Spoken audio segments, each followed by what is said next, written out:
दोस्तों, अब important segment के बारे में बात करते हैं जिसका नाम है इन्वेंटरी कंट्रोल। तो दोस्तों, इन्वेंट्री क्या होता है? इन्वेंट्री जो होता है, हम लोग फ्यूचर के डिमांड्स के लिए हम लोग क्या करते हैं, कलेक्ट करके रखते हैं। कितने टाइप का हो सकता है? जैसे कि रॉ मटेरियल की इन्वेंट्री हो सकती है, फिनिश्ड गुड की इन्वेंट्री हो सकती है, बन के रखा हुआ है आपका प्रोडक्ट मार्केट में लॉन्च होने के लिए, या वर्क इन प्रोसेस इन्वेंट्री हो सकती है। इसका मतलब देखिए, आपको समझाता हूँ। जैसे सपोज करो कि आपको अलग अलग आपको क्या करना है। सपोज रहा पोटैटो है, और पोटैटो से आपको इस टाइप के चिप्स के पैकेट में आपको क्या करना है, उसको स्टोर करवाना है। तो सबसे पहले बेसिक बेसिक प्रोसेस बताते हैं। आप क्या करते हैं, आप आलू को पील ऑफ करते हैं, यानी कि आप छीलते हैं। तो पील ऑफ में मान लीजिए आपका 3 मिनट लगा। ठीक है दोस्तों, पील ऑफ करने के बाद हम लोग क्या करते हैं, आलू को कट करते हैं। तो मान लीजिए कटिंग ऑपरेशन हो गया। तो ये आलू को आपने क्या किया, पील ऑफ किया, और उसके बाद क्या किया आपने, अलग अलग पीसेस में उसको कट कर दिया। तो कट करने में मान लो आपको लगा, सपोज करो आप कट करने में आपको 5 मिनट्स का टाइम लगा। ठीक है, कटिंग करने के बाद क्या करते हैं, अब उसको बॉयल करते हैं। तो बॉयल करने में मान लो कि आपको लग गया दोस्तों 15 मिनट्स का। तो बॉयल हो गया आपका। उसके बाद आप क्या करते हो, उसको सोक करते हो। सोक का मतलब क्या हो गया, आप धूप में सुखाते हो। तो ये कितने मिनट्स का हो गया, 3 मिनट्स का हो गया। 3 मिनट्स नहीं होगा, ये 23 मिनट्स मान लो आप हो गया। उसके बाद आप क्या करते हो, उसको फ्राई करते हो। तो फ्राई करने में मान लो आपको 5 मिनट्स लगा। ठीक है दोस्तों, अब एक बात बताओ, आप अगर एक सिंगल पोटैटो है और सिंगल पोटैटो का आपने पील ऑफ किया, तो पील ऑफ करने के बाद क्या होगा, अभी यहाँ पे वो वेट कर रहा है। क्यों? क्योंकि जो उसके पहले वाला जो पोटैटो गया था, उसकी अभी कटिंग चल रही होगी। तो कितना वेट करना पड़ेगा इसको, 2 मिनट का वेट करना पड़ेगा। ठीक है दोस्तों, और अगर वहीं पे फ्राई कर लिया आपने, और मान लो कि पैकिंग हो रही है इसकी, तो अब ये क्या कर रहा है, ये पैक होने के बाद मान लो कि मार्केट के अंदर अभी जाना है इसको। तो ये पैक होने के बाद क्या है, ये इन ट्रांजिट इन्वेंट्री है या पाइपलाइन इन्वेंट्री है, इसको हम लोग बोलते हैं।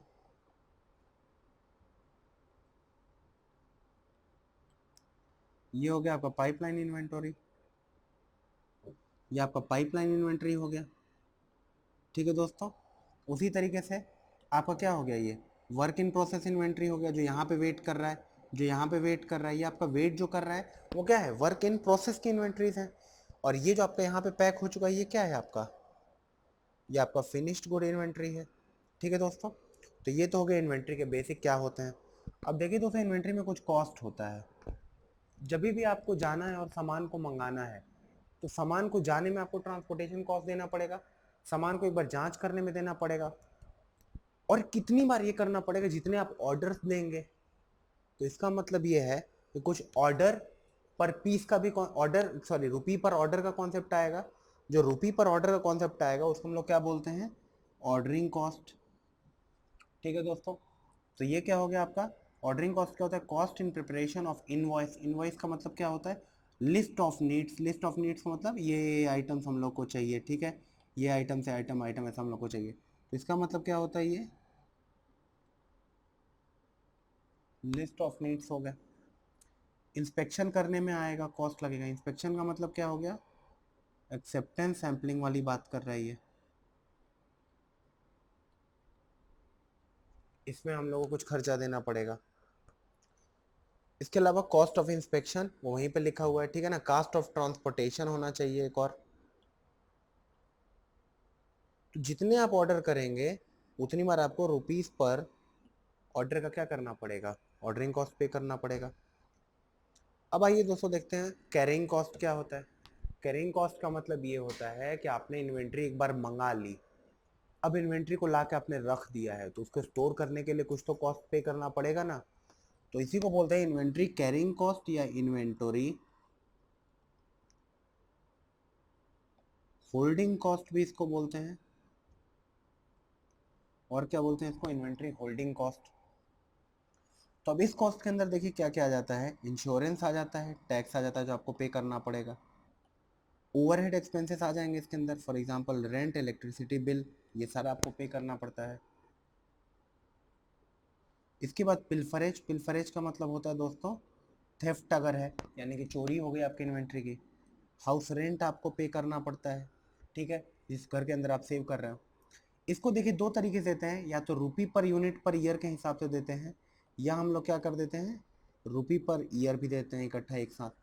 तो ये तो आपको हो गया इन्वेंट्री को होल्ड करने का खर्चा, ठीक है दोस्तों। अब आइए विल्सन हैरिस मॉडल के बारे में हम लोग डिस्कस कर लेते हैं।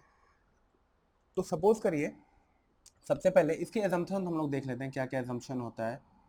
एजम्पशन जो होता है विल्सन हैरिस मॉडल का, वो ये कहता है कि सिंगल आइटम एक तो रिक्वायर्ड है, एक ही आइटम की ज़रूरत है हम लोग को। उसके बाद उस आइटम का क्या है, कोई स्टोर, कोई शॉर्टेज नहीं है। शॉर्टेज का मतलब है कि एक बार जैसे ही हमारा प्रोडक्ट खत्म हुआ, अगर आपको गैस का सिलेंडर है जो कि 15 लीटर्स की कैपेसिटी है उसकी, 15.4 लीटर्स की, और वो 3 महीने तक चलता है, तो 3 महीने तक आपने हर एक महीने के हिसाब से यूज़ किया। उसके बाद क्या हुआ, तीसरे मिनट जैसे खत्म उसी दिन आ गया आपका गैस सिलेंडर, तो क्या हो गया, वो सडन रिप्लेनिशमेंट हो गया, ठीक है ना। तो यानी कि उसी दिन आपका ऑर्डर आ गया, इसलिए क्या हो गया, कोई शॉर्टेज नहीं हो पाया। तो ये 3 assumptions हम लोगों ने पढ़े। अब देखिए दोस्तों, समझना है इसको हम लोग को। जैसे मान लीजिए कि गैस का सिलेंडर था, वो आज 1 जनवरी है, 1 जनवरी सपोज करिए, तो 1 जनवरी से लेकर के time T1 is equals to 4 months तक मान लीजिए आपका एक बार 1 सिलेंडर ऑफ, मतलब कि 15 लीटर हम लोग लिख ले रहे हैं, 15 लीटर का हम लोगों ने यूज़ किया। जैसे ही 4 मंथ खत्म हुआ तो आपने क्या किया, एक ऑर्डर कर दिया। आपने ऑर्डर कर दिया तो फिर से आपका कितना हो गया सिलेंडर, दोबारा से उतना ही हो गया। फिर से आपका क्या हुआ, ये 3 मंथ्स तक यूज़ हुआ। आपने इसको 4 मंथ्स तक, सॉरी, फिर से आपने 4 मंथ्स तक यूज़ किया। फिर से आपने ऑर्डर कर दिया, तो फिर से आपने ऑर्डर कर दिया तो क्या हो गया, आपका आइटम फिर से आ गया। तो फिर से ये 4 मंथ तक ऑर्डर आपका रहेगा, और हर बार क्वांटिटी कितनी आ रही है, क्यों आ रही है, ठीक है दोस्तों। तो एक बात बताइए, यहाँ पे अगर 3 बार आपका क्यू आइटम आ रहा है एक साल के अंदर, तो डिमांड, एनुअल डिमांड कितनी हो जाएगी, 3Q। तो उसी तरीके से यहाँ पर हम लिखते हैं demand D is equals to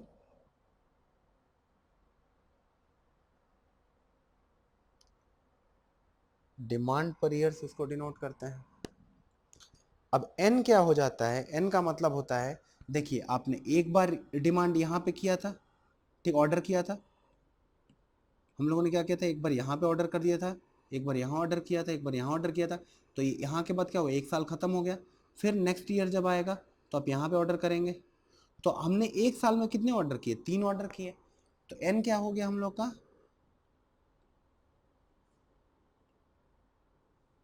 number of orders, ठीक है।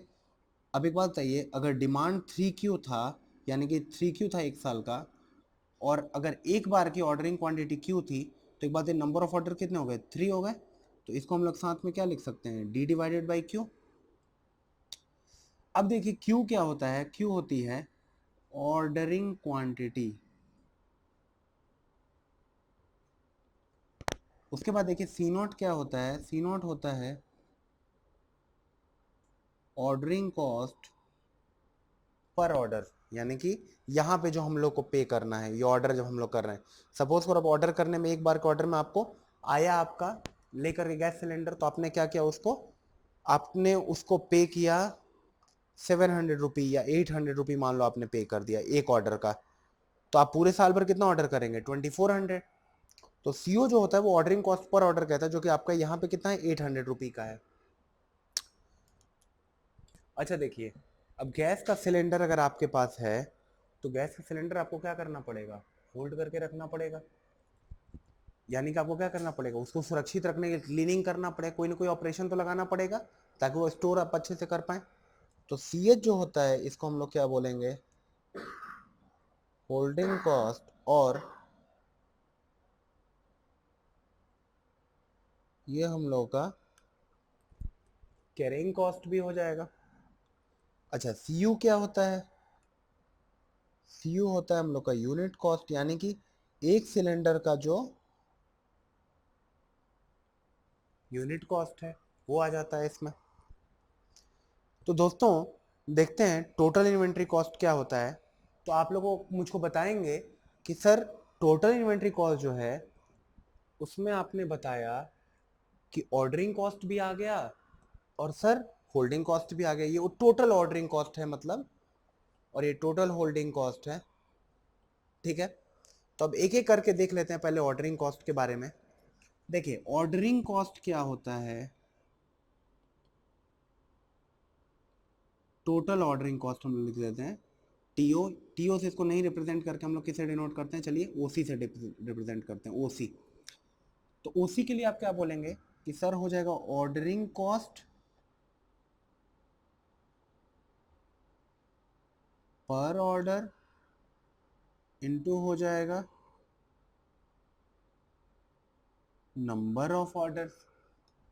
तो आप बोलोगे मेरे को कि sir ordering cost per order का मतलब ये हो गया कि सीओ इनटू हम लोगों ने क्या किया, नंबर ऑफ ऑर्डर्स कितना हो गया, एन हो गया। यानी कि आप क्या बोलोगे, नंबर ऑफ ऑर्डर्स क्या हो जाएगा सर, सीओ इनटू डिमांड जितना एक साल का है और एक बार में जो हम लोग मंगा रहे हैं, तो CO into D by Q हो गया। तो ये क्या हो गया हम लोग का ऑर्डरिंग कॉस्ट। अच्छा एक चीज़ और दोस्तों कि ऑर्डरिंग कॉस्ट जो है वो क्या है, इनवर्सली प्रोपोर्शनल है ऑर्डरिंग क्वांटिटी के। ठीक है, अब आइए देखते हैं इन्वेंट्री होल्डिंग कॉस्ट के ऊपर आते हैं, या इसको हम लोग क्या बोलेंगे HC से। तो देखिए दोस्तों आप लोग मुझको बताएंगे सर जितना इन्वेंट्री रखा रहेगा उतना हम लोग को चार्ज देना पड़ेगा एक साल में। तो अब इन्वेंट्री देखिए वो कांस्टेंट चीज़ तो नहीं है, इन्वेंट्री क्या कर रहा है आपका, डिक्रीज हो रहा है, मतलब हर एक दिन के हिसाब से अलग अलग इन्वेंट्री है। तो कुछ तो एवरेज चाहिए होगा कि हम लोग बोलेंगे कि साल भर में इतनी इन्वेंट्री है हमारे पास। तो हम लोग क्या करेंगे, इसको ये लिखेंगे average inventory in hand into holding cost. ठीक है, तो दोस्तों एवरेज इन्वेंट्री इन हैंड जो होगा वो देखिए क्या हो जाएगा, अगर कोई चीज़ इस तरीके से होती है ट्रायंगल में, तो आप क्या करेंगे, मान लीजिए कि ये आप उसको ऐसे ही, अभी मैं एवरेज इन्वेंट्री को मान लीजिए अभी मैं थोड़ी देर के लिए एवरेज इन्वेंट्री को मान लीजिए क्यू बार से डिनोट कर दे रहा हूँ, ठीक है, ताकि आपको समझ में आता रहे। और यहाँ पे ही है क्यू, ये टी हो गया। तो एक बात बताइए, इसका एरिया जो होगा इस वाला टोटल एरिया, यानी कि half into Q into T is equal to Q bar into T कर दूँ तो क्या मेरे को एवरेज इन्वेंट्री निकल जाएगी। तो क्यू बार क्या हो जाएगा, क्यू बाई टू के बराबर आ जाएगा। तो देखिए दोस्तों एवरेज इन्वेंट्री क्या हो जाएगी, Q by two into C H.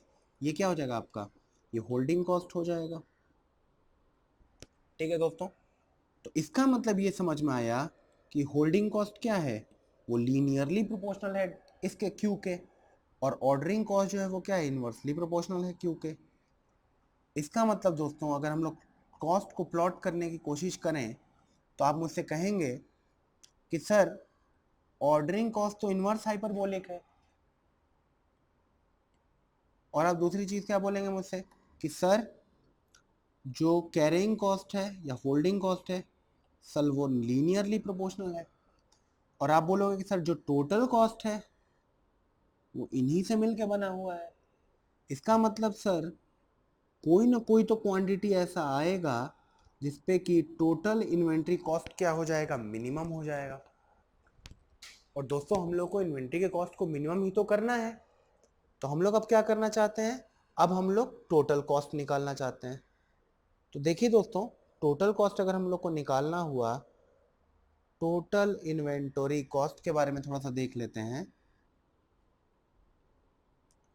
इसको हम लोग TIC से भी डिनोट करेंगे। तो दोस्तों जो TIC हो जाएगा वो हो जाएगा ordering cost plus holding cost. ठीक है दोस्तों, इसका मतलब हम लोग इसको क्या लिख सकते हैं, ऑर्डरिंग कॉस्ट हम लोगों ने पहले प्रूव कर दिया है, D by Q into C not plus Q by two into C H.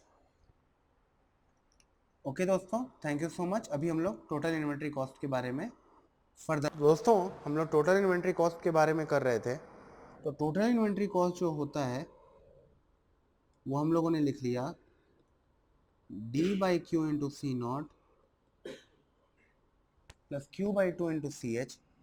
अब बताइए अगर हम लोग को ऑप्टिमम क्वांटिटी चाहिए जिसमें कि टोटल कॉस्ट मिनिमाइज हो जाए, इसका मतलब क्या हो गया कि हम लोग का, अगर हम लोग टोटल कॉस्ट को डिफरेंशिएट कर दें विथ रिस्पेक्ट टू क्यू, तो क्या हम लोगों को पहले हम लोग कर लेते हैं, फिर देखिए खुद ही ऑटोमेटिकली हम लोग निकाल लेंगे। Minus D by Q square आ जाएगा ये, plus C H by two.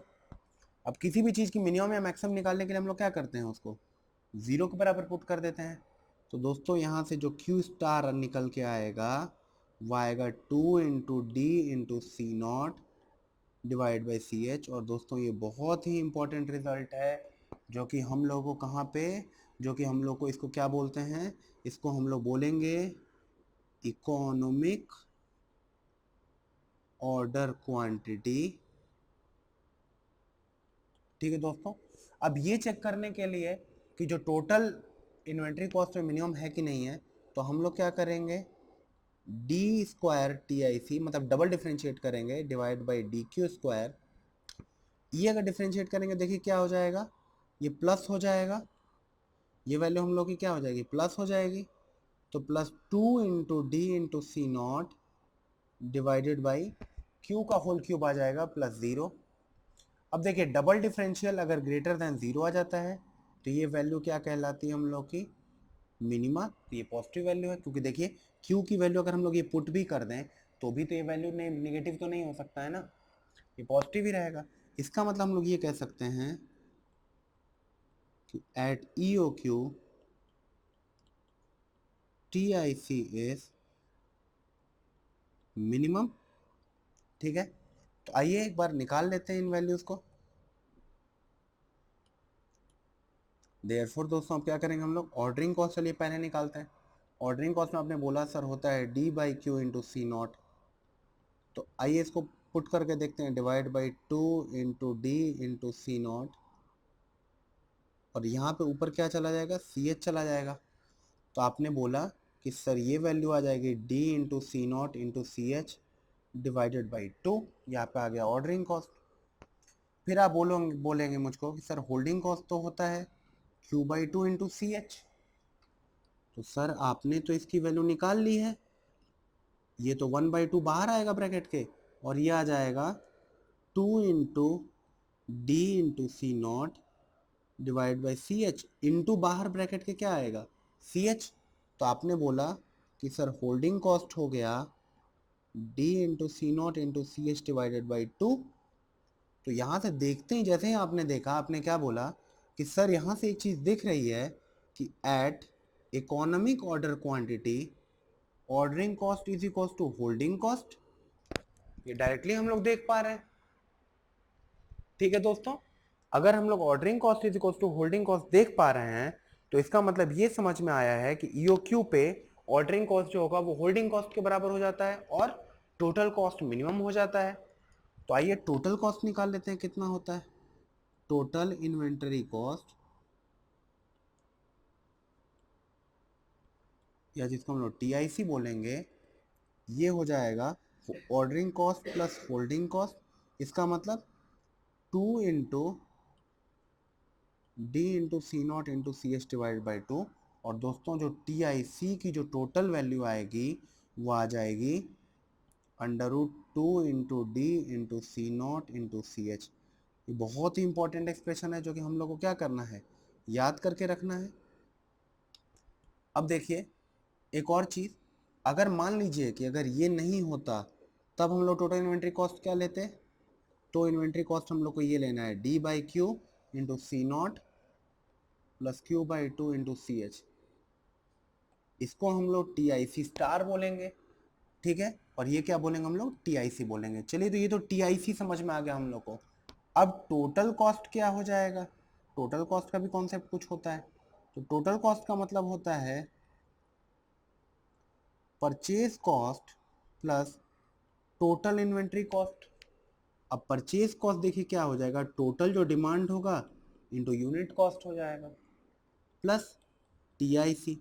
अब जिस पे भी हम लोग को टीआईसी निकालना होगा वो हम लोग क्या करेंगे, उस तरीके से देख लेंगे। फॉर एग्जांपल जो नॉर्मल टीसी होता है वो होता है demand into unit cost plus Q/2 into CH plus D/Q into C0। ये तो हो गया हम लोग का टोटल कॉस्ट। और अगर मान लीजिए आप TC स्टार अगर हम लोग कैलकुलेट करना हो तो D into CU plus two into D into C not into C H, तो ये क्या हो जाएगा हम लोग का टी सी स्टार हो जाएगा। तो इस तरीके से हम लोगों ने अलग अलग वैल्यूज को कैलकुलेट किया और हम लोगों ने 4 इंपॉर्टेंट फॉर्मूले डिराइव किए। ठीक है दोस्तों, अब देखिए इसके अलावा एक चीज और आपको हमेशा याद रखनी है कि ordering cost is equals to folding cost भी होता है। कहाँ पे? Eight EOQ. एट ईओक्यू क्या हो जाएगा? ऑर्डरिंग कॉस्ट किसके बराबर हो जाएगा? आपके फोल्डिंग कॉस्ट के बराबर हो जाएगा। अब आइए दोस्तों एग्जाम्पल नंबर 1 करते हैं। यहाँ पे तीसरा एग्जाम्पल है और हम लोग सारे एग्जाम्पल्स को करेंगे।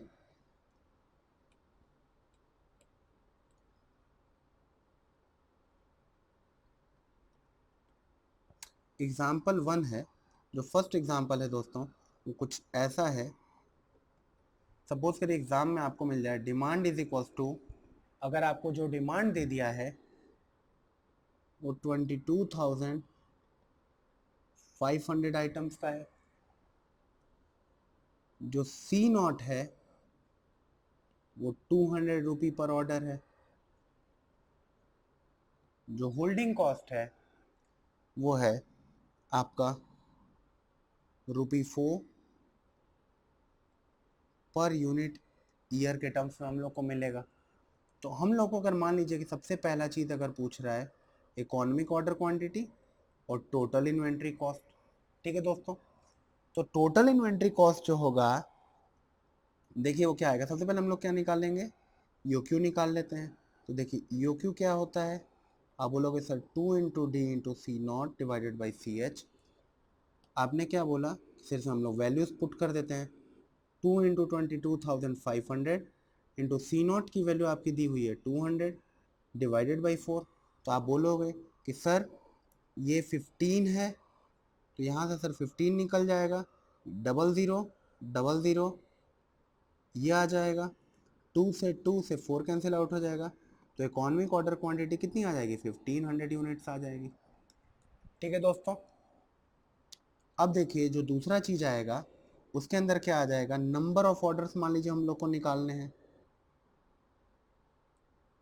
तो आपने क्या बोला कि सर जो एनुअल डिमांड होता है उससे अगर हम लोग ईओक्यू को डिवाइड कर दें या क्यू स्टार को अगर डिवाइड कर दें तो क्या हो जाएगा, नंबर ऑफ ऑर्डर्स हो जाएगा। तो देखिए दोस्तों नंबर ऑफ ऑर्डर्स कितना हो जाएगा, वो हो जाएगा डिमांड जो हम लोग का है कितना है 22,500 डिवाइड बाई 1500।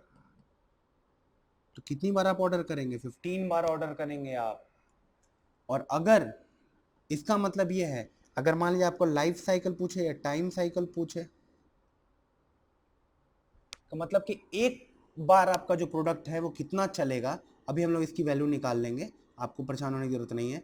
अगर 360 डेज का ईयर है तो 360 डिवाइड बाई हर 15 बार आप ऑर्डर कर रहे हैं तो क्या हो जाएगा, अगर हम लोग इसको 3 से डिवाइड किए तो ये हो जाएगा 5, इसको 3 से डिवाइड किए तो 120 divide by 5, that means 24 days तक क्या होगा, हम लोग का एक पूरा साइकिल रन होगा। दोस्तों उसके बाद आ जाइए टीआईसी कैलकुलेट कर लेते हैं। टीआईसी आप बोलोगे मेरे से कि sir 2 into D into C not into C H होता है, दैट मीन्स 2 इंटू डिमांड हो गया 22,500 इंटू 200 इंटू सी एच की वैल्यू कितनी दे रखी है, 4 दे रखी है। तो आपने बोला कि सर डबल ज़ीरो, तो डबल ज़ीरो बाहर आ गया। फिर आपने बोला सर 2 इंटू 2, 4 इंटू 4, तो बोलो आपने कि सर 4 बाहर आ गया, इंटू 15 बाहर आ गया, तो 15 इंटू 4 60। आपने बोला कि सर एक साल के लिए स्टोर करने के लिए हम लोग को 6,000 रुपये पे करना पड़ेगा। अब ये चेक करने के लिए दोस्तों कि इकोनॉमिक ऑर्डर क्वांटिटी है कि नहीं, ये मिनिमम कॉस्ट है कि नहीं, तो हम लोग क्या करते हैं, आइए एग्जाम्पल 2 इसी के अंदर हम लोग देख लेते हैं। दोस्तों अगर मान लीजिए कि एग्जाम्पल 2 दिया रहता कि फॉर सेम थिंग अगर ऑर्डरिंग क्वांटिटी क्यू जो है वो हम लोग ले लेते 1100 यूनिट्स का। ठीक है दोस्तों, और जो एग्जाम्पल 3 अगर होता, मान लीजिए एग्जाम्पल 3 अगर है, इसके अंदर अगर हम लोग क्यू ले लेते 2500 आइटम्स का। तो अब इन्हीं वैल्यूज को आपको क्या करना है, दोबारा से कैलकुलेट करना है। दोस्तों अगर इन्हीं वैल्यूज़ को आपको कैलकुलेट करना है तो देखिए हम लोग क्या करते हैं, आइए हम लोग इन वैल्यूज़ को हम लोग रिप्रोड्यूस कर लेते हैं, कहीं पे एक जगह लिख के रख लेते हैं इन वैल्यूज़ को। तो ये इकोनॉमिक ऑर्डर क्वांटिटी आ गई थी 1500 यूनिट्स की, तो इकोनॉमिक ऑर्डर क्वांटिटी जो थी हम लोग की 1500 यूनिट्स की आ गई थी। ठीक है दोस्तों, अब क्या किया हम लोगों ने, अब हम लोगों ने जो दूसरी वैल्यू निकाली नंबर ऑफ ऑर्डर्स, तो दोस्तों नंबर ऑफ ऑर्डर्स हम लोग निकालते हैं। Okay thank you. तो दोस्तों अभी हम लोग इस क्वेश्चन के अंदर कैलकुलेट कर रहे थे, यूक्यू की वैल्यू आ गई थी हम लोग की 1500। अब दोस्तों नंबर ऑफ ऑर्डर्स की जो वैल्यू आई थी वो 15 आ गई थी यहाँ पे, तो हम लोग इसकी वैल्यूज़ को भी लिख लेते हैं कि नंबर ऑफ ऑर्डर्स जो है हम लोग का कितना आ गया, नंबर ऑफ ऑर्डर्स आ गया वो आया है हम लोग का 15। ठीक है दोस्तों, साइकिल टाइम जो आया है हम लोग का, साइकिल टाइम वो आया है वो कितने डेज़ का आया है, 24 डेज़ का आ गया है। ठीक है दोस्तों, उसके बाद टोटल इन्वेंट्री कॉस्ट जो है वो 6000 रुपये का आया है, तो टोटल कॉस्ट जो आ गया हम लोग का वो कितना आ गया, 6000 का, जो टोटल कॉस्ट है वो 6000 का आ गया है। Total inventory cost not total cost, total inventory cost हम लोग का क्या आ गया है, 6000 का आ गया है। तो देखिए टोटल इन्वेंट्री कॉस्ट हम लोग का आ गया है 6000 रुपये का। ठीक है दोस्तों, तो ये मेन चीज़ें हम लोगों ने, चार चीज़ें अलग अलग हम लोगों ने कैलकुलेट की थी फॉर ईओक्यू मॉडल के लिए। अब इन्हीं वैल्यूज़ को हम लोग किसके लिए कैलकुलेट करना है, अगर सिर्फ क्यू हम लोग 1500 ना लेके 1100 यूनिट्स ले लेते हैं। ठीक है दोस्तों, तो अगर ईओक्यू 1500 अगर 1100 यूनिट्स ले लेते हैं, इसको हम लोग 1000 कर लेते हैं, चलिए अपनी ईजी करने के लिए क्वेश्चन को अगर हम लोग 1000 कर लेते हैं, तो दोस्तों एक बात बताइए नंबर ऑफ ऑर्डर्स कितने करने पड़ते, तो आप बोलते हैं कि सर नंबर ऑफ ऑर्डर्स जो होता है वो होता है डिमांड डिवाइडेड बाई क्यू। आप बोलते हैं कि सर डिमांड जो है वो 22,500 है डिवाइडेड बाई सर 1000 यूनिट्स, तो सर एन की जो वैल्यू आ रही है वो आ रही हम लोग की 22.5। तो आप क्या बोलते हैं, आप बोलते हैं कि सर 22.5 ऑर्डर्स तो हो नहीं सकते हैं, तो 23 ऑर्डर्स ले लेते हैं। ठीक है, तो आप बोलते हैं सर साइकिल टाइम जो आएगा वो 360 डेज डिवाइडेड बाई, अगर हम लोग 22.5 लेकर के भी इसको सॉल्व करते तो ये हो जाता 3600, अगर इसको हम लोग 25 से अगर इसको सॉल्व करते तो क्या जाता है ये 19, और इसको अगर हम लोग 25 से सॉल्व करते तो 36 इंटू 4 डिवाइड बाई 19। ठीक है दोस्तों, अगर ये मान लीजिए अप्रॉक्सीमेटली अगर ये 2 से चला जाता, 2 से थोड़ा सा कम ही रहेगा वैल्यू, तो कितनी बार साइकिल टाइम कितने डेज का जाता, साइकिल टाइम जो आता हम लोग का वो कितने डेज का आता, 8 डेज का आता। यानी कि हम लोग क्या करते हैं साइकिल बार बार बार बार क्या कर देते हैं, कम डेज के अंदर ही अपना काम प्रोड्यूस कर लेते हैं हम लोग। ठीक है, तो अब देखिए साइकिल टाइम होगा, अब हम लोग क्या करेंगे, मेन जो हम लोग को कैलकुलेट करना है वो टोटल इन्वेंट्री कॉस्ट कैलकुलेट करना था।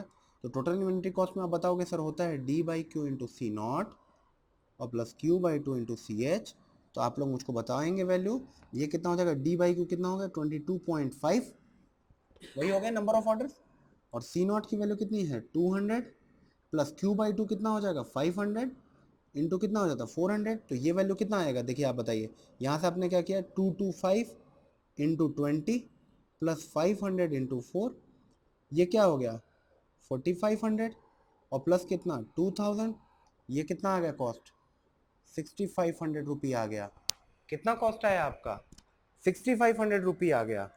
ठीक है दोस्तों, इस वाले अगर आपने यूनिट कॉस्ट को ईओक्यू पे नहीं रखा तो नंबर ऑफ क्वांटिटी। अच्छा दोस्तों एक बात बताइए, बाकी वैल्यू से हम लोग को कोई इंटरेस्ट नहीं है, हम लोग को main interest total inventory cost का है। अगर हम लोग 2500 आइटम्स पे अगर कैलकुलेट करना चाहें तो क्या हम लोग निकाल पाएंगे, बिल्कुल निकाल पाएंगे। आप बोलोगे कि sir D by Q into C not plus Q by two into C H, तो डी बाई क्यू कितना हो जाएगा, डी कितना है 22,500 divided by 2500 into C not की वैल्यू आप बोलोगे कि सर 200 रुपये है, प्लस क्या आ जाएगा 2500 डिवाइडेड बाई 2 इंटू 4। ठीक है दोस्तों, यहाँ से अगर आप कैलकुलेट इसको करेंगे तो 25 से कैलकुलेट करने के बाद ये 9 टाइम्स जाता है, सॉरी दोस्तों यहाँ पे 9 नहीं 9 होना चाहिए था, 19 नहीं होना चाहिए था, तो 9 इंटू कितनी बार ये जाता, 9 इंटू 36 4, तो 16 डेज इसका आंसर आ गया होता दोस्तों, ये आता 16 डेज का। ठीक है, साइकिल टाइम कितना डेज हो जाता, 16 डेज हो जाता, 16 डेज का। अब देखिए यहाँ पे अपने आइए, यहाँ पे जो हम लोग कैलकुलेट कर रहे थे कि 9 डेज, सॉरी ये 9 हो गया, 9 इंटू 200 कितना हो जाता है 1800 प्लस 2500 इंटू 2 कितना हो जाता 5000, तो ये कितना हो जाता 5068 रुपये आ जाता। तो आपने क्या समझा दोस्तों कि इकोनॉमिक ऑर्डर क्वांटिटी से या तो हम पहले रहें या हम इकोनॉमिक ऑर्डर क्वांटिटी के बाद में रहें। अगर हम लोग देखिए जो इसका फाइनल जो ग्राफ बनता, जो फाइनल इसका ग्राफ आता, देखिए वो कुछ इस तरीके से होता। अगर हम लोग एक टोटल कॉस्ट का अगर ग्राफ प्लॉट करने की कोशिश करते तो दोस्तों किस तरीके का हम लोग को ग्राफ मिला होता, और जो हम लोग को फाइनल ग्राफ जो मिलेगा वो कुछ ऐसा होगा। अगर ये टोटल इन्वेंट्री कॉस्ट का ग्राफ रहता, अगर ये सपोज करिए आप टोटल इन्वेंट्री कॉस्ट का ग्राफ रहता, तो ये ग्राफ जो होता वो कुछ ऐसा जाता। जो मिनिमम कॉस्ट आता देखिए वो कहाँ पे आ रहा होता, वो आता इकोनॉमिक ऑर्डर, ये क्वांटिटी का अगर ग्राफ है तो आप बोलते हैं कि सर ये 1500 यूनिट्स पे आ रहा है मेरा, और सर जब आपने 1000 लिया था, जब आपने 1000 यूनिट सर लिए थे तो कितना आ रहा था टोटल कॉस्ट, तो उस कंडीशन में जो टोटल कॉस्ट आ रहा था वो 6500 रुपये आया था। यहाँ पे जो आपका आया था कॉस्ट कितना आया था 6000 रुपये आया था, और जो जो नेक्स्ट कॉस्ट एट 2500 आया था वो कहाँ पे आ गया था, अगर 2500 यूनिट्स को अगर हम लोग कंसीडर करते तो जो हम लोग का कॉस्ट आता वो कहाँ पे आ जाता, वो कुछ यहाँ पे आता, तो यानी कितना आ जाता 6800 रुपये आ जाता। तो दोस्तों इसका मतलब ये हुआ, हम लोग को समझ में आया कि चाहे आप इकोनॉमिक ऑर्डर क्वांटिटी से लेफ्ट जाएं चाहे आप राइट जाएं, आपका टोटल कॉस्ट क्या होगा, टोटल कॉस्ट हमेशा इंक्रीज होगा, टोटल इन्वेंट्री कॉस्ट। अच्छा दोस्तों एक और ग्राफ हम लोग को यहाँ पे देखना है, वो ये वाला था कि साइकिल टाइम वाला जो ग्राफ था जो इकोनॉमिक ऑर्डर क्वांटिटी का था। देखिए दोस्तों 1500 आइटम्स एक बार में जाता, फिर इस तरीके से हम लोग क्या करते 1500 आइटम कितनी बार ऑर्डर करते 24 डेज के लिए। ये एक साइकिल है, यहाँ से यहाँ तक हम लोगों ने क्या बोला कि यहाँ से यहाँ तक कितने डेज हैं दोस्तों 24 डेज हैं, फिर 24 डेज हैं, फिर 24 डेज हैं, और दोस्तों ये कितने आइटम्स हैं 1500 आइटम्स हैं। 1500 आइटम हर बार हर बार हर बार हर बार करके हम लोग क्या करते प्रोड्यूस करते रहते, अरे यूज करते रहते, जो भी करते हम लोग इकोनॉमी मंगवाते रहते इन्वेंट्री के अंदर स्टोर करने के लिए। एक और चीज हम लोग को समझ में आई थी यहाँ पर क्या, कि देखिए दोस्तों केवल इकोनॉमिक ऑर्डर क्वांटिटी पे क्या होता है ऑर्डरिंग कॉस्ट होल्डिंग कॉस्ट होता है, क्यों, क्योंकि अगर हम लोग इस कंडीशन में मतलब अगर एग्जांपल 2 में हम लोग कैलकुलेट करके अगर हम लोग देखना चाहते तो देखिए ऑर्डरिंग कॉस्ट कितना हो जाता D by Q, D by Q मतलब 22,500 डिवाइड बाई 1000 यानी कि क्या 22.5 इंटू 200। देखिए दोस्तों इस तरीके से हो जाता। तो देखिए नंबर ऑफ क्वांटिटी जब बढ़ता है, नंबर ऑफ क्वांटिटी जब डिक्रीज रहता है तो ऑर्डरिंग कॉस्ट ज़्यादा रहेगा। चेक करके हम लोग देख लेते हैं, ये आ जाएगा 4500 रुपी, और जो होल्डिंग कॉस्ट आएगा वो देखिए दोस्तों क्या हो जाएगा, जो होल्डिंग कॉस्ट इस केस में आएगा वो क्या आ जाएगा, जो होल्डिंग कॉस्ट होगा वो हो जाएगा क्यू बाई 2 यानी कि 500, 500 इंटू 4 दैट मीन्स 2000 रुपी। ये हो गया हम लोग का सेकंड केस का। और देखिए दोस्तों अगर हम लोग थर्ड केस को फिर से अगर रिप्रोड्यूस करने की कोशिश करें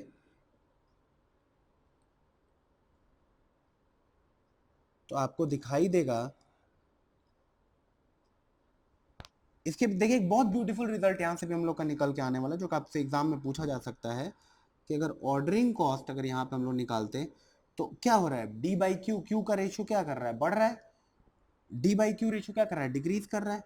तो ये आ जाता 9 टाइम्स अगर हम लोग को ऑर्डर करना पड़ता तो 9 इंटू 200 दैट मीन्स 1800 आ जाता, और होल्डिंग कॉस्ट क्या आ जाता वो आ जाता क्यू बाई 2 दैट मीन्स 12,000। मतलब आप चाहे इसको जिस तरीके से आप इसको प्लॉट करें 2500 ही अगर हम लोग रहने दें इंटू 2 कर दें तो कितना आ जाता 5000 रुपये आ जाता।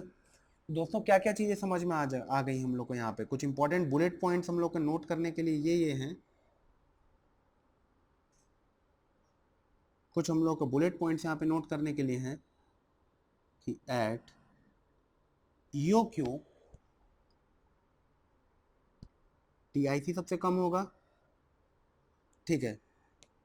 If Q is less than E O Q, तो क्या हो जाएगा उस कंडीशन में, ordering cost is greater than, क्या हो जाएगा, होल्डिंग कॉस्ट।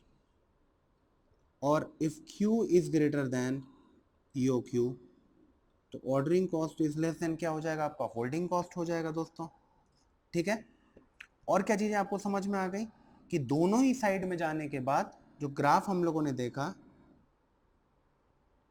क्या हम लोगों ने देखा कि जो टोटल कॉस्ट यहाँ मिनिमम आया, ठीक है ना। और लेस में जाने के बाद, चाहे ज़्यादा जाने के बाद, आगे जाने के बाद हम लोग क्या हुआ, टोटल कॉस्ट क्या कर रहा था, इंक्रीज कर रहा था। इंपॉर्टेंट पैरामीटर्स हम लोग को इस ग्राफ के समझ में आ गए। अब आइए चलते हैं अपने नेक्स्ट मॉडल के ऊपर, जिसको हम लोग क्या बोलते हैं, discount model. Okay, thank you. आइए दोस्तों, अब हम लोग पढ़ने जा रहे हैं डिस्काउंट मॉडल, कि अगर इन्वेंट्री में अगर हम लोग को डिस्काउंट अगर मिल रहा हो तो हम लोग कैसे कैलकुलेट करना है।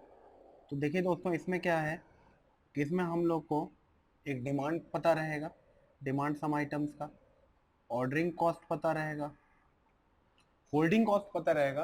और होल्डिंग कॉस्ट जो रहेगा वो दो टाइप से दिया जाएगा, या तो डायरेक्टली हम लोग को 10 रुपी पर ईयर के टाइप का दे दिया जाए, या तो दूसरी चीज़ जो हम लोग को प्रोवाइड की जाएगी सी एच की वैल्यू, वो रहेगी 25% of unit cost per year. अब दोस्तों देखिए, या तो यूनिट कॉस्ट हम लोग को दिया जाएगा क्वेश्चन के अंदर, या दोनों मॉडल्स के बारे में हम लोग डिस्कस कर लेंगे अभी कुछ देर के अंदर। या तो हम लोग को यूनिट कॉस्ट पता रहेगा, या तो हम लोग को डिस्काउंट पता रहेगा, जैसे 0%, 2% और 4%। तो जैसे मान लीजिए कि दोस्तों, अगर या तो हम लोग को डिस्काउंट पता रहेगा, या तो ये वाला टेबल मिलेगा, या तो ये वाला टेबल मिलेगा, जैसे कि 8 रुपी, 9 रुपी, 10 रुपी। या तो हम लोग को डिस्काउंट पता रहेगा, डिस्काउंट पता रहेगा। और देखिए साथ में दोस्तों, या तो हम लोग को यूनिट कॉस्ट पता रहेगा। देखिए अगर यूनिट कॉस्ट का टेबल नहीं रहा, अगर ये मान लीजिए नहीं देगा हम लोग को, तो हम लोग को क्या दिएगा, डिस्काउंट दे देगा वो, कि 4% डिस्काउंट मिल रहा है, ठीक है ना, on this thing, unit cost के ऊपर। तो देखिए अब पहले क्वेश्चन देखते हैं, तब हम लोग को समझ में आएगा पहले, लेकिन स्टेप्स देख लें। सबसे पहले सबसे पहला काम होगा क्यू स्टार पता करना एट मिनिमम कॉस्ट। अब देखिए, अगर ये क्यू स्टार जो है वो अगर अगर मान लीजिए आप कि ये जो है हम लोग का second criteria, B is less than Q is less than equal to C के बीच में अगर लाई कर गया, तो हम लोग क्या करेंगे, ये दोनों लेस देन का साइन नहीं होगा दोस्तों। इस कंडीशन में क्या करेंगे, हम लोग ऑर्डर करेंगे सी क्वांटिटीज को, यहीं पर हम लोग का स्टेप खत्म हो गया, ठीक है। इफ नॉट सेटिस्फाइड, ठीक है दोस्तों, और क्यू जो आया है वो ए से लेकर के बी के रेंज का आ गया, तो दोस्तों उस केस में हम लोग क्या करते हैं, हम लोग टोटल कॉस्ट की बात करो, टोटल इन्वेंट्री कॉस्ट नहीं। उस केस में हम लोग टोटल कॉस्ट एट बी भी कैलकुलेट करेंगे, और टोटल कॉस्ट एट सी भी कैलकुलेट करेंगे, और जो मिनिमम आएगा उसी हिसाब से या तो क्वांटिटी बी या सी ऑर्डर करेंगे, ठीक है दोस्तों। फर्स्ट स्टेप देखिए कि if this criteria is not satisfied, ठीक है दोस्तों, और Q जो आ गया हम लोग का, वो कहाँ से कहाँ के बीच में आया है, तो हम लोग का Q अगर less and equals to A first criteria को फिल किया है, तो दोस्तों उस कंडीशन में टोटल कॉस्ट एट ए भी होगा, टोटल कॉस्ट एट बी भी कैलकुलेट होगा, टोटल कॉस्ट एट सी भी कैलकुलेट होगा, ठीक है दोस्तों। और उस कंडीशन हम लोग अगर तीनों पे टोटल कॉस्ट अगर हम लोग अगर फाइंड आउट कर लेंगे, तो जो जिसमें भी हम लोग का टोटल कॉस्ट मिनिमम होगा, which ever is minimum, we will purchase that item, will purchase that amount, ठीक है। तो डिसीजन रूल ऐसे नहीं समझ में आएगा, हम लोग को थोड़ा सा इसको सॉल्व करना पड़ेगा। देखिए दोस्तों, ये जो क्वेश्चन था, इस क्वेश्चन के अंदर क्वांटिटी हम लोग को दे दिया गया, और जो दूसरी चीज़ हम लोग को दे दी गई थी वो क्या दे दी गई है, डिस्काउंट दे दिया गया है। तो अगर Q की वैल्यू अगर 1000 से कम है तो कोई डिस्काउंट नहीं, अगर आप 1000 क्वांटिटी अगर रख रहे हैं तो। अगर आप 1000 से या उससे ज़्यादा रख रहे हैं तो 2%, लेकिन 2000 से कम है, ये फर्स्ट वाला 2000 से कम है। और अगर 2000 से ज़्यादा है तो 4% का आपको डिस्काउंट मिलेगा। डिमांड दे दिया गया है, ऑर्डरिंग कॉस्ट दे दी और यूनिट कॉस्ट पता चल गया है। ऑर्डरिंग कॉस्ट पता है, होल्डिंग कॉस्ट पता है, ठीक है, कि होल्डिंग कॉस्ट की वैल्यू डायरेक्टली आपको दे ही दी गई है।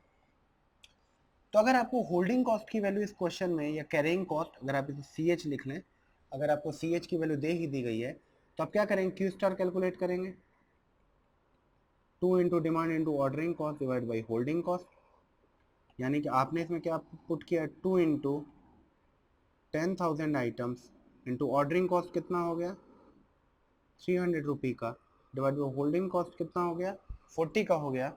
हम लोगों ने जब इसको सॉल्व किया, हम लोगों ने जब इसको सॉल्व किया था तो जो वैल्यू आई थी हम लोगों के पास वो कितने यूनिट्स की आई थी, हम लोगों ने इसको सॉल्व करने के बाद 388 यूनिट्स आए थे।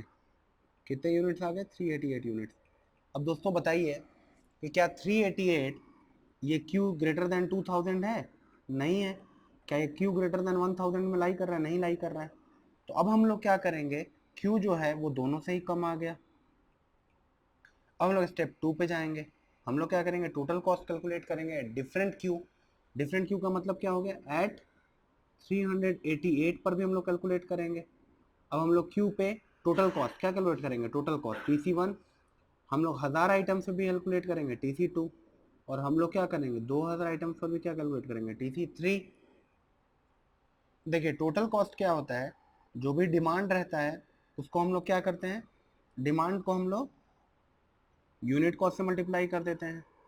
फिर ये हो गया number of orders into C0 से हम लोग मल्टीप्लाई कर देते हैं, plus inventory holding cost CH से हम लोग मल्टीप्लाई करेंगे। तो जब हम लोगों ने अगर 10,000 आइटम्स थे, देखिए उनका यूनिट कॉस्ट क्या रहेगा, वो तो सेम रहेगा। यूनिट कॉस्ट कितना रहेगा 200 रुपये, क्योंकि क्वेश्चन में हम लोग को पहले से ही दे दिया था। पहले केस के लिए हम लोग बात कर रहे हैं जबकि हम लोग की कितनी क्वांटिटी है, जब 388 यूनिट्स की हम लोग बात कर रहे हैं, तो इस पे तो 0% डिस्काउंट था, तो 2 इतना आ गया। फिर क्या किया हम लोगों ने, क्योंकि इकोनॉमिक ऑर्डर क्वांटिटी था तो हम लोगों ने फाइंड आउट कर लिया, तो ये कितना है 2015491 रुपीज़ आ गए। अब हम लोगों ने TC2 कैलकुलेट किया, यानी कि अब इसमें नंबर ऑफ आइटम कितने हैं 1000, तो 1000 पे कितना परसेंट डिस्काउंट था 2% डिस्काउंट। तो अब यूनिट कॉस्ट क्या हो जाएगा 10,000 into 200 into 0.98 plus demand divided by Q की वैल्यू कितनी है, डिमांड कितना दिया हुआ है, देखिए डिमांड दिया हुआ है 10,000 यूनिट्स का, तो ये आ गया आपका 10,000 डिवाइड बाई 1000, यानी कि नंबर ऑफ ऑर्डर कितने हो गए 10 into ordering cost. Ordering cost देखिए मित्रों कितना दिया हुआ है, ऑर्डरिंग कॉस्ट दोस्तों दिया हुआ है 300 रुपये का। और होल्डिंग कॉस्ट कितना हो जाएगा 1000 divide by 2 into C holding. इसको हम लोगों ने कैलकुलेट किया तो 1,98,300। इसका मतलब तो एक समझ में आ गया है कि we will not order 388 units. और अभी तक ये समझ में आया कि 1000 यूनिट्स वाला जो ऑर्डर था वो ठीक था। अब आइए 2000 यूनिट्स वाला ऑर्डर करते हैं जिसपे कि कितना परसेंट डिस्काउंट है 4%। तो ये हो जाएगा 10,000 items into 200 unit cost into, ये इंटू है 0.96 plus 10,000 divided by 2000 into 300 plus 2000 divide by 2 into holding cost कितना है 40 रुपी। ये हम लोगों ने कैलकुलेट किया तो 19,61,500 रुपये आया। तो यहाँ से हम लोग को ये समझ में आया, hence we will order a quantity of we will order a quantity of 2000 items because the total cost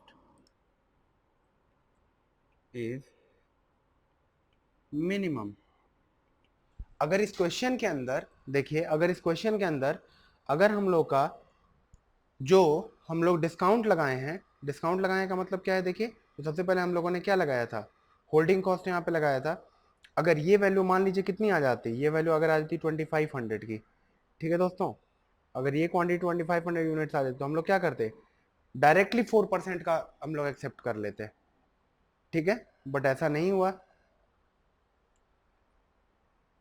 अब आइए सेकंड क्वेश्चन देखते हैं, जिसके अंदर दिया हुआ है कि अगर डिमांड जो है वो 2500 यूनिट्स का है, ऑर्डरिंग कॉस्ट दे दिया है और होल्डिंग कॉस्ट दे दिया है। यहाँ पे ध्यान दीजिएगा कि ये पर यूनिट पर ऑर्डर है, ठीक है ना। तो अब इस केस के अंदर क्या क्या दिया हुआ, सबसे पहले हम लोग क्या करेंगे, देखिए क्यू स्टार को कैलकुलेट करेंगे। अगर lowest unit price, lowest unit price कितने रुपये का है, देखिए यहाँ पे 9 रुपये का है। इसके हिसाब से हम लोगों ने चेक किया तो होल्डिंग कॉस्ट निकल गया। फिर हम लोगों ने क्यू स्टार कैलकुलेट किया, 2 into demand into holding cost divided by 2.25 होना चाहिए था। जब ये हम लोगों ने कैलकुलेट किया तो 471 यूनिट्स आ रहा है। ये क्या है, लेस देन 500 यूनिट्स है। अगर ये लोवेस्ट यूनिट कॉस्ट के हिसाब से अगर लाई कर जाता और ये मान लीजिए अगर 600 यूनिट्स आ जाता, तो हम लोग क्या करते, 600 यूनिट्स को ऑर्डर कर देते। बट क्योंकि ये सेटिस्फाई नहीं किया है, तो हम लोग क्या करेंगे, यहाँ पे यूनिट सेटिस्फाई नहीं किया तो अब स्टेप 2 पे जाएंगे। हम लोग इकोनॉमिक ऑर्डर क्वांटिटी करेंगे at the next unit cost which is greater then least unit cost, ठीक है दोस्तों। तो नेक्स्ट वाले कॉस्ट पे अगर हम लोगों ने किया तो ये क्या आ गया, ये 2.5 रुपये आ गया होल्डिंग कॉस्ट। यहाँ पे क्या किया, ये 447 यूनिट्स आ गया है। अब 447 यूनिट्स अगर आ गया है तो स्टेप 3 है कि हम लोग को टोटल कॉस्ट कैलकुलेट करना पड़ेगा एट 447 और एट 500 भी कैलकुलेट करना पड़ेगा। तो देखिए टोटल कॉस्ट क्या होता है, demand into unit cost plus D by Q into C not plus Q by 2 into C H. तो दोस्तों अगर 447 यूनिट्स पर अगर हम लोग डिमांड करते हैं, ऑर्डर करते हैं, तो नेट डिमांड साल भर की कितनी है, 2500 यूनिट्स की है। तो 2500 यूनिट्स पे आप बताइए मुझको कि यूनिट कॉस्ट कितने परसेंट, कितने रुपए का लग रहा था, 10 रुपये का लग रहा था। सॉरी, मतलब अगर हम लोग कितना ऑर्डर करते, 447 ऑर्डर करते, तो कितना देना पड़ता, 10 रुपये देना पड़ता, plus 2500 divide by 447 into holding जो भी ऑर्डरिंग कॉस्ट था। ऑर्डरिंग कॉस्ट दिया हुआ है 100 रुपये पर ऑर्डर, तो ऑर्डरिंग कॉस्ट यहाँ पे हो जाएगा 100 रुपये पर ऑर्डर का, plus 447 divide by 2 into holding cost. हम लोग कितना है, हम लोग का होल्डिंग कॉस्ट, होल्डिंग कॉस्ट है हम लोग का 25% पर ईयर का है, तो 0.25 इंटू ऑर्डरिंग कॉस्ट है हम लोग का 10 रुपये का, ठीक है। इससे अगर हम लोग मल्टीप्लाई कर लेते तो ये डायरेक्टली हम लोग का कॉस्ट आ जाता है 26,118 रुपीज़ का। Thank you so much. तो दोस्तों हम लोग देख रहे थे कि जब ऑर्डरिंग क्वांटिटी 447 यूनिट की थी तो टोटल कॉस्ट हम लोग का है 26,118 का। अब जब ऑर्डरिंग क्वांटिटी 500 यूनिट्स कर दे रहे हैं तो देखिए यूनिट कॉस्ट उसके इसमें क्या हो जा रहा है, 9 रुपये का हो जा रहा है, plus 2500 divided by 500 into ordering cost तो 100 ही रहेगा, plus 500 divide by 2 into 0.25 into 9, देखिए ये भी रिड्यूस हो जाएगा। तो अब जो टोटल कॉस्ट आया है वो कितना आया है, 23,562 रुपये का आया। तो इसका मतलब ये समझ में आया कि टोटल कॉस्ट जो आया है वो 500 रुपये का, ये जो है वो लेस दैन 447 यूनिट्स का है। तो इसका मतलब ये बताइए कि जो ऑप्शन हम लोग को दिए हुए थे 447 और 500, अब देखिए 471 का जो ऑप्शन आपको मिला था ये इसलिए आया था क्योंकि आप पहली बार में उसको देख के ही गलत कर देते, ये तो ऑप्शन बिल्कुल रॉन्ग हो गया। और 600 का भी ऑप्शन का कोई मतलब नहीं है, कंफ्यूजन हो सकता है, कंफ्यूजन हो सकता था कि आपको 447 में हो और 500 में हो। तो आपके पास एक बहुत ही आसान तरीका है, क्या, टोटल कॉस्ट निकाल लेने का। आप टोटल कॉस्ट निकाल लीजिए, टोटल कॉस्ट आपने निकाला तो आपको ये पता चला कि जब क्यू की वैल्यू 447 थी और जब क्यू की वैल्यू 500 थी, तो आपने बोला कि सर टोटल कॉस्ट जो आया इस पे वो 26,118 का आया, और इस पे जो टोटल कॉस्ट आया वो 23,562 का आया। तो आपने बोला कि ये वाला जो टोटल कॉस्ट आया सर ये मिनिमम है, तो आप एक काम करिए, देयरफॉर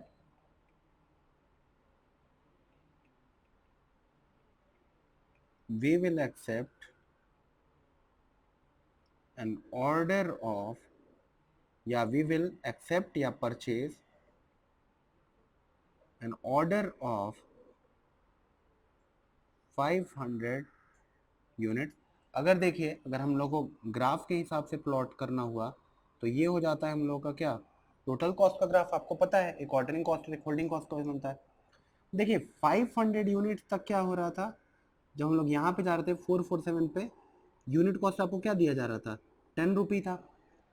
जैसे ही आया है वैसे ही ये ग्राफ जो हुआ वो डिसकंटिन्यूअस हो गया, और जैसे ही ग्राफ डिसकंटिन्यूअस हुआ तो 500 यूनिट पे कितना हो गया, इसने अपना हमको मिनिमम कॉस्ट प्रोवाइड कर दी।